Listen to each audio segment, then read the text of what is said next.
नमस्कार, स्वागत है आपका। मैं हूं आपके साथ सुमित झा और शुरुआत इस वक्त की बड़ी खबर के साथ। बिहार में कोरोना संकट के बीच एक बार फिर आसमान से कहर टूटा है। अलग अलग जिलों में वज्रपात से 39 लोगों की मौत हो गई, जिसमें सबसे अधिक गोपालगंज में 14 लोगों की मौत हुई है, जबकि सिवान में 5 और बांका में 4 लोगों की जान गई है। मधुबनी में पति पत्नी समेत 6 की मौत हुई है, जबकि नरकटियागंज मोतिहारी में भी 2-2 लोगों की जान गई है। वहीं दरभंगा में एक महिला की मौत हो गई है, जबकि 2 झुलस गई। शिवहर और भागलपुर में भी वज्रपात से 2 लोगों की मौत हो गई है। पूरे बिहार भर में आसमानी कहर बरपा है और आकाशीय बिजली गिरने से पूरे बिहार भर में 39 लोगों की मौत हो गई है, जिसमें सबसे ज्यादा गोपालगंज में 14 लोगों की मौत, मधुबनी में 6 लोगों की मौत हुई है, सिवान में 5, बांका में 4 लोगों की जान गई है, जबकि नरकटियागंज मोतिहारी में भी 2 लोगों की जान गई है। दरभंगा में एक महिला की मौत हुई है, जबकि 2 झुलस गई। शिवहर और भागलपुर में भी वज्रपात से 2 लोगों की मौत हुई है। ये 2 तस्वीरें गोपालगंज और सिवान की हम आपको दिखा रहे हैं। गोपालगंज में सबसे ज्यादा मौत हुई है, 14 की मौत हुई है, जबकि सिवान में 5 की मौत हुई है। तो गोपालगंज में 14 संख्या है मौत की। पहले ये 13 आई थी, अब 14 संख्या हो गई है मरने वालों की, जबकि सिवान में 5 और मधुबनी में 6 लोगों की मौत हुई है। पति पत्नी भी उसमें शामिल है मरने वालों में। एक दंपति पर ही आसमानी कहर बनकर टूटा। आकाशीय बिजली गिरने से ये भयावह घटना बिहार के कई जिलों में हुई है। लगातार तेज बारिश हो रही है और तेज बारिश के साथ ही आकाशीय बिजली गिरने से कई जिलों में मौत की संख्या बढ़ती जा रही है। गोपालगंज में सबसे ज्यादा वज्रपात से 14 लोगों की मौत हुई है।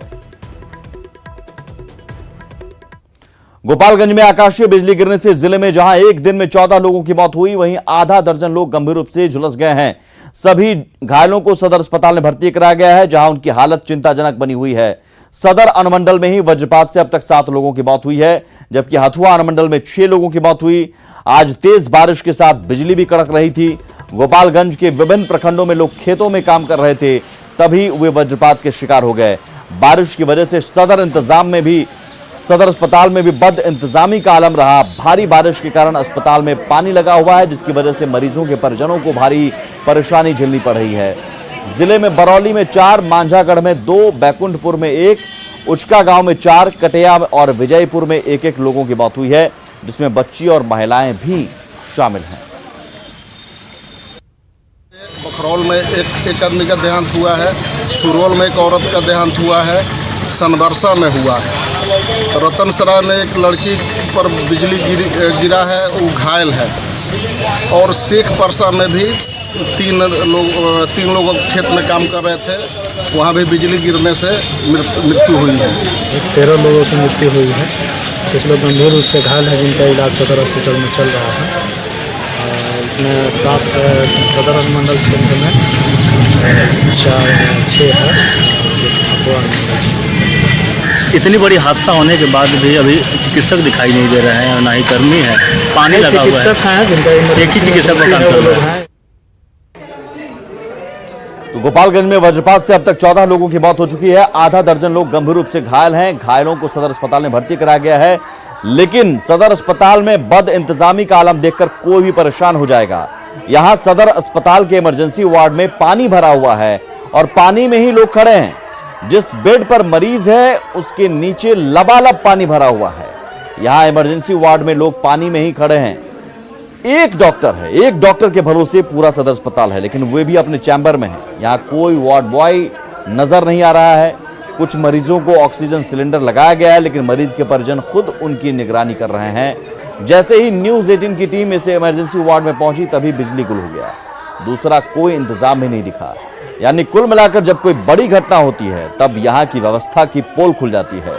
वज्रपात में घायल मरीजों का हाल जानने पहुंचे आरजेडी के पूर्व विधायक रियाजुल हक राजू ने कहा कि इस कुव्यवस्था के लिए सिविल सर्जन जिम्मेदार हैं, उनके खिलाफ कार्रवाई होनी चाहिए। हालात का जायजा लिया न्यूज़ 18 संवाददाता मुकेश कुमार ने। अभी हम खड़े हैं गोपालगंज के सदर अस्पताल में और यही वो जगह है जहां पर कि गोपालगंज में आज बारिश की वजह से 13 लोगों की जो मौत हुई है वज्रपात और भारी बारिश की वजह से। और आप जो आधा दर्जन लोगों को गोपालगंज अस्पताल में भर्ती कराया गया। आप देखेंगे जो सदर अस्पताल का जो इमरजेंसी वार्ड है, यहाँ क्या स्थिति है। यहाँ पर थोड़ी सी बारिश के बाद देखेंगे आप लगातार पानी भरा हुआ है यहाँ पर। और हम आपको सदर अस्पताल के इस वार्ड की स्थिति दिखा रहे हैं कि देखिए यहाँ पर न तो पानी के निकासी की व्यवस्था है और न ही यहाँ पर कोई जो डॉक्टर हैं, जो स्वास्थ्यकर्मी दिखाई दे रहे हैं। देखिए आप जो यहाँ पर जो बेड है, जो पेशेंट जो यहाँ पर भर्ती हैं, देखिए कैसे यहाँ पर जो वार्ड में जो यहाँ पानी लगा हुआ है, यहाँ बारिश का जो पानी है वो जल जमाव की व्यवस्था है यहाँ पर। और पानी के निकासी की यहाँ कोई व्यवस्था नहीं है। यहाँ पर इमरजेंसी वार्ड का हाल है, यहाँ बिजली भी नहीं है। यहाँ पर अंधेरे में लोगों का इलाज चल रहा है। अभी कुछ लोग मौजूद हैं, हम बात करते हैं। बताइए सर, अभी क्या स्थिति अस्पताल की, यहाँ पर आप मौजूद हैं? यहाँ पर सदर अस्पताल नर्क की स्थिति है। आज गोपालगंज में बिजली गिरने से 13 मौतें हुई हैं और 7 आदमी घायल है, लेकिन यहाँ डॉक्टर की व्यवस्था नहीं है और इमरजेंसी में पानी लगा हुआ है। यहाँ पर जो है ऑक्सीजन की व्यवस्था नहीं है, नर्क की स्थिति बनी हुई है। हम मांग करते हैं कि ऐसे सीएस को कार्रवाई होनी चाहिए सरकार से। जो है ये सीएस निकम्मा है, जो है यहाँ पर पानी लगा हुआ है, गैस का बिल्कुल ऑक्सीजन की व्यवस्था नहीं है, ना कोई इंतजाम है। बिजली भी गुल, आप देखते होंगे कि इमरजेंसी में कोई व्यवस्था नहीं है। ये इसलिए मैं सरकार से मांग करता हूँ कि ऐसे निकम्मे सीएस पर जल्द से जल्द कार्रवाई हो। देखिए ये पूर्व विधायक राजू राजू हैं, उनका कहना है कि आज गोपाल में 13 लोगों की मौत हो गई, आधा दर्जन लोगों को यहाँ भर्ती कराया गया है, लेकिन सदर अस्पताल में यहाँ बिजली नहीं है और यहाँ पानी लगा हुआ है, यहाँ कुव्यवस्था का आलम है। मुकेश कुमार, न्यूज़ 18 गोपालगंज। और देखिए मौत का आंकड़ा लगातार बढ़ता जा रहा है। अब संख्या 42 हो गई है। बिहार में वज्रपात के कहर से 42 लोगों की मौत हुई है। अलग अलग जिलों में सबसे ज्यादा गोपालगंज में वज्रपात से 14 लोगों की मौत हुई है। सिवान में वज्रपात से 5 लोगों की मौत हुई है। मौत का आंकड़ा बढ़ता जा रहा है। बांका में आसमानी बिजली ने 4 लोगों की जान ले ली है और मधुबनी में वज्रपात से एक दंपति समेत, पति पत्नी समेत 6 की मौत हुई है। भागलपुर में 5 लोगों की वज्रपात से मौत हुई है। आसमानी कहर बिहार में हर जिले में लगभग पड़ा है, खासतौर पर उत्तर बिहार। गोपालगंज से हमारे साथ मुकेश जुड़े हुए, हमारे संवाददाता। मुकेश, एक तो सबसे ज्यादा मौत गोपालगंज में, और दूसरी बात जो हमने आपकी रिपोर्ट देखी, अस्पताल में इलाज तक की व्यवस्था नहीं है, जल जमाव है, पानी जमा हुआ है, पहले से ही आपदा और उसके बाद ये व्यवस्था। अधिकारी है कहां, जिला अधिकारी कहां है? बता दूं कि गोपालगंज सदर अस्पताल में कुव्यवस्था का आलम आज का नहीं है, बल्कि यहाँ पर कई दिनों से इस तरह का जो आलम यहाँ दिखाई दे रहा है। कोरोना काल में जब यहाँ मरीजों को भर्ती कराने का सुविधा चल रहा था, तब पर भी कहा जा रहा था कि व्यवस्था दुरुस्त कर दी जाएगी, लेकिन आप देखेंगे आज कि जिस तरह से गोपालगंज में मौत का आंकड़ा बढ़ता चला गया। 14 लोगों की मौत हो गई, 6 लोग अभी भी इमरजेंसी वार्ड में जूझ रहे हैं जीवन मौत से। उन्हें ऑक्सीजन सिलेंडर जो व्यवस्था कराई जानी थी, वहाँ अफरा तफरी का माहौल था। जो अस्पताल के जो प्रबंधक हैं उनसे मैंने बात करने की कोशिश की, जो सिविल सर्जन है उनसे मैंने बात करने की कोशिश की। उनका कहना है कि वो लगातार प्रयास कर रहे हैं, लेकिन अब देखेंगे कि वो प्रयास कितना कारगर है। जब यहाँ पर मरीजों को भर्ती कराया जा रहा है, तब यहाँ पर जो मरीज के जो अटेंडेंट है वो खुद वहाँ बैठ कर उनका इलाज करवा रहे हैं, उनको ऑक्सीजन सिलेंडर चढ़ा रहे हैं, लेकिन जो वार्ड बॉय है वो गायब है। सिर्फ एक डॉक्टर है, जबकि ऐसे हालात में जब 14 लोगों की मौत हो जाती है, तब वहां पर कम से कम 6 डॉक्टर को वहां पर इमरजेंसी ड्यूटी में लगाया जाना चाहिए था, ताकि उनका प्रॉपर ट्रीटमेंट हो सके। और जिन लोगों की जो मौत नहीं हुई है, जो जिंदा बच के आए थे, कम से कम उनकी जान बचाई जा सके, लेकिन ऐसा कुछ नहीं हो पा रहा है। सुमित, जिलाधिकारी से बात की आपने, जिलाधिकारी कहां है, डीएम साहब कहां है? जिले में अगर 14 लोगों की मौत होती है तो अस्पताल में व्यवस्था क्या है, कम से कम उन्हें भी तो देखना चाहिए। जाहिर तौर पर न्यूज़ 18 की खबर के बाद गोपालगंज डीएम अरशद अजीज ने सदर अस्पताल का उन्होंने जायजा लिया था, और यहाँ पर उन्होंने जो अस्पताल प्रबंधन है और प्रबंधक और उसके अलावा जो सिविल सर्जन है उनको फटकार लगाई है डीएम ने। और डीएम ने साफ कहा है कि यहाँ पर जितने भी जो डॉक्टर, जो इमरजेंसी वार्ड में जो डॉक्टर की ड्यूटी है, उन्हें यहाँ पर तैनात किया जाए। साथ में जो वार्ड बॉय है उन लोगों को ड्यूटी पर लगाया जाए, और साथ में जो सदर अस्पताल में जो पानी जल जमाव है, जो कचरे का अंबार है, उन्होंने भी उसके लिए भी निर्देश दिया है। तो कुल मिलाकर के डीएम सिविल सर्जन को आदेश दिए, लेकिन अब तक इस आदेश का कोई पालन दिखाई नहीं दे रहा है। सुमित, सब कुछ राम भरोसे, सब कुछ भगवान भरोसे है। गोपालगंज जिले की ये तस्वीर बता रही है कि सदर अस्पताल, बिहार के अस्पतालों में अगर आप जाते हैं तो आपकी जिंदगी डॉक्टर या व्यवस्था के भरोसे नहीं, भगवान भरोसे है। ये अस्पताल की हकीकत वो भी तब जबकि कोरोना पहले से चल रहा है, कोरोना को लेकर पहले से ही अलर्ट है, कोरोना को लेकर तमाम स्वास्थ्य व्यवस्था मुकम्मल होनी चाहिए थी। अब एक और आपदा, वज्रपात के कहर, उसके बावजूद ये तस्वीर है। यकीनन स्वास्थ्य व्यवस्था बिहार की सड़ चुकी है, ये तस्वीरें बता रही हैं। वहीं सिवान में वज्रपात का कहर बरपा है। वज्रपात से 5 लोगों की मौत हुई है, जिसमें एक महिला भी शामिल है। पांचों मौत सिवान के विभिन्न प्रखंडों से मूसलाधार बारिश के बीच आकाशीय बिजली गिरने से हुई। बड़हरिया प्रखंड में 2, हुसैनगंज प्रखंड में 1, सिवान प्रखंड में 1 और हसनपुरा प्रखंड में 1 की मौत हुई है। मृत्युंजय हमारे साथ जुड़े हुए हैं। मृत्युंजय, अब तक का अपडेट क्या है सिवान में? जी देखिए, सुबह से सिवान में लगातार मूसलाधार बारिश हो रही है, अभी भी वो जारी है, जिसमें आकाशीय बिजली गिरने से 5 लोगों की मौत हो गई है। ये मौत सिवान के विभिन्न प्रखंडों से हुई है। बड़हरिया प्रखंड, हुसैनगंज प्रखंड, सिवान सदर और उसके बाद हसनपुरा प्रखंड से मौत हुई है। वहीं आकाशीय बिजली गिरने से जहां 5 लोग की मौत है, वहीं 3 लोग झुलस गए हैं, जिनका इलाज सिवान सदर अस्पताल में चल रहा है। जी, अस्पताल में व्यवस्था कैसी है? अगर देखा जाए तो सिवान के अस्पताल की व्यवस्था फिलहाल ठीक था। जैसे ही 1 घंटे के अंदर लगातार ये 5 लोग पहुंचे, तो थोड़ी देर के लिए जो स्थिति थी वो अफरा तफरी का हो गई थी, सारे तरफ चीख पुकारने, लेकिन एकाएक करके डॉक्टर आए और उसके बाद जो घायल थे उनका इलाज किया गया। और उसके बाद अगर देखा जाए तो पूरी तरह से अस्पताल में चीख पुकार मची रही। बहुत शुक्रिया मृत्युंजय इस जानकारी के लिए।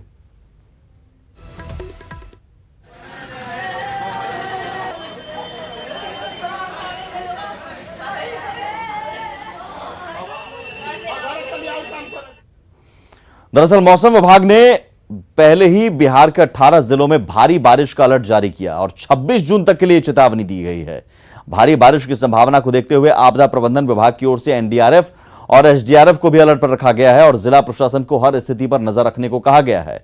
मौसम विभाग के मुताबिक अरब सागर और बंगाल की खाड़ी से आ रही नमी और टर्फ लाइन के कारण उत्तर बिहार के इलाकों में भारी बारिश की चेतावनी दी गई है, क्योंकि बुधवार को झारखंड से जो टर्फ लाइन गुजरी थी वो दक्षिण बिहार की तरफ शिफ्ट हो गई है और दक्षिण बिहार में भी हल्की बारिश का पूर्वानुमान जताया गया है। वहीं किशनगंज, अररिया, सुपौल, पूर्णिया, मधेपुरा में भी भारी बारिश की चेतावनी जारी की गई है। जबकि मधुबनी में वज्रपात से दंपति की मौत हो गई। घटना फुलपरास थाना इलाके के बेलहा गांव की है। 55 वर्षीय सोती मंडल अपनी पत्नी अरहुलिया देवी के साथ खेत में धान रोपनी कर रहे थे। इसी दौरान पति पत्नी वज्रपात की चपेट में आ गए। आनन फानन में दोनों को पास में ही स्थित प्राथमिक स्वास्थ्य केंद्र घोगरडीहा लाया गया, जहां डॉक्टरों ने दोनों को मृत घोषित कर दिया। स्थानीय सांसद प्रतिनिधि के मुताबिक फिलहाल मुखिया ने पीड़ित परिवार को कबीर अंत्येष्टि मद से 6,000 रुपए की सहायता राशि दी है, जबकि फुलपरास अनुमंडल प्रशासन ने मृतक के परिजनों को आपदा मद से 4-4 लाख रुपए का मुआवजा देने का आश्वासन दिया है। अमित हमारे साथ जुड़े हुए हैं। अमित, मधुबनी में अब तक का अपडेट क्या है? वज्रपात से कितने लोगों की मौत और कितने लोग अभी भी अस्पताल में भर्ती हैं? धीरे धीरे संख्या काफी बढ़ गया है। यहाँ वज्रपात एक कहर बनकर टूटा है। अभी टोटल 7 लोगों की मौत की खबर आ गई है। ये फुलपरास में सुबह 2 दंपति की मौत हुई थी, उसके बाद फिर पता चला अभी सुगापट्टी गांव में, वहाँ पे फिर 3 लोगों की मौत हुई है। उसमें बाप, बेटा और पुतोह की, तीनों एक खेत में काम कर रहे थे, उसी दौरान इसमें वज्रपात की चपेट में आए। इसके अलावा बेनीपट्टी अनुमंडल में एक लड़का पशु चराने गया हुआ था और दुख की बात यह कि उसकी 2 दिन बाद शादी होने वाली इस लड़के की, वो भी वज्रपात की चपेट में आने से उसकी भी मौत हुई है और 2 लोग घायल भी हुए हैं बेनीपट्टी में, जिन्हें दरभंगा रेफर कर दिया गया है डीएमसीएच। और एक झंझारपुर अनुमंडल के मधेपुर से भी खबर आ रही है, वहाँ भी एक आदमी के मारे जाने की खबर आ रही है। कुल मिलाकर मधुबनी में 7 लोगों की अभी तक वज्रपात से आज मौत हो गई है और 2 लोग घायल हैं। तो ऐसे प्रशासन के द्वारा बार बार कहा जा रहा है कि अगर खेत में बाहर भी निकल रहे हैं तो पेड़ के नीचे ना जाएं या किसी बिजली के पोल या तार के आसपास ना जाएं, ऐसी चेतावनी भी दी गई है। लोगों को बार बार जागरूक भी किया जा रहा है, लेकिन गाँव वगैरह में भी लोग इस चीज से अनजान है।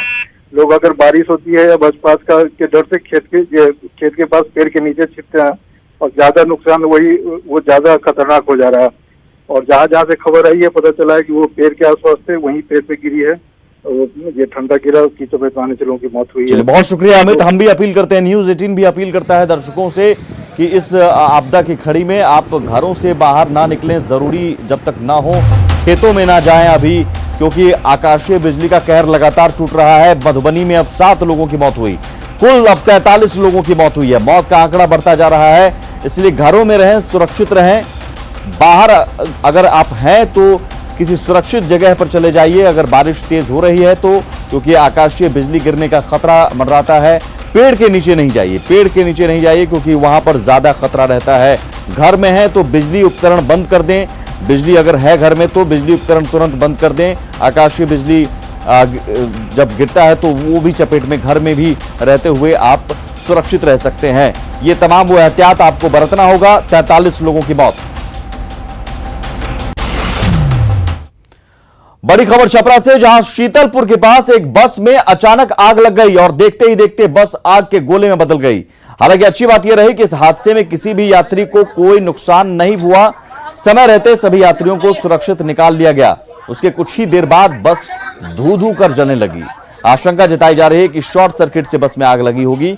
वहीं बस में आग की वजह से काफी देर तक छपरा पटना मार्ग पर यातायात बाधित रही और मौके पर अफरा तफरी का माहौल रहा।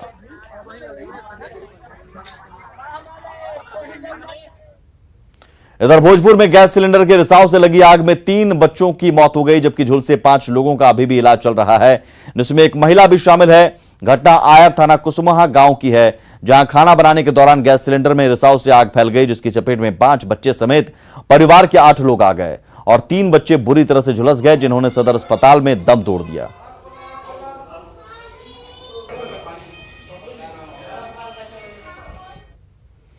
आगे बढ़ते हैं। आपने बहुत गरीबी देखी होगी, लेकिन रोहतास में बिन मां बाप के 4 बच्चों की बदनसीबी देखकर आपकी रूह कांप जाएगी।